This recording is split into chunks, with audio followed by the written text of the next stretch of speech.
Hello दोस्तों, कैसे हैं आप सब। अब तक के हमने देखा था कि हमारा गधा पंडित जवाहरलाल नेहरू जी से मिल करके निकला है। और जैसे ही वो मिल करके निकला, दुनिया भर की प्रेस और रिपोर्टर्स ने उसे घेर लिया है और वो उससे कुछ सवाल करने लगते हैं। अब देखते हैं कि रिपोर्टर्स और गधे के बीच में क्या बातचीत होती है। प्रेस के नुमाइंदों ने मुझ पर प्रश्नों की बौछार कर दी। प्रधानमंत्री से आपकी क्या क्या बातें हुई? एक नुमाइंदे ने पूछा। मैंने कहा, कुछ घास के बारे में, कुछ गुलाब के फूलों के बारे में। दूसरा नुमाइंदा बोला, आप हमें उड़ा रहे हैं, साफ साफ बताइए ना, किस विषय पर बातचीत हुई? लेकिन मैं कहाँ उनकी बातों में आने वाला था।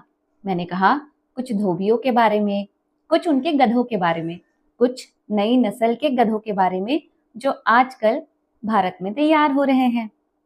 तीसरा नुमाइंदा बोला, विलायती गधों के बारे में भी कोई चर्चा हुई?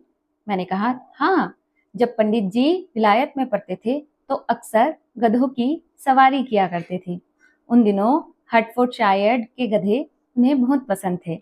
प्रेस के नुमाइंदों की पेंसिलें बराबर चल रही थी, लेकिन साफ मालूम होता था कि जिस बात की उन्हें मुझसे आशा थी वह पूरी नहीं हो रही थी।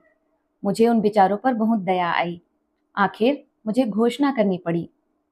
माननीय महिलाओं तथा सज्जनों, आपको यह जानकर बड़ी प्रसन्नता होगी कि भारत में मैं वह अकेला गधा हूँ जिसे आप पंडित जवाहरलाल नेहरू को अपनी पीठ पर सवार करने का गौरव प्राप्त हुआ है। यह सुनते ही बहुत से नुमाइंदे प्रसन्नतावश उछल पड़े। उन्हें अपने समाचार पत्र के लिए पहले पन्ने की हेडलाइन मिल गई थी। दोस्तों, ये कहानी आपको कैसे लग रही है, ज़रूर बताएं। ये कहानी का छठा भाग था और हमारी कहानी का 7वां भाग लेकर के मैं ज़रूर आऊँगी। आप कमेंट में बताइए कि आपको ये कहानी कैसे लगी। धन्यवाद।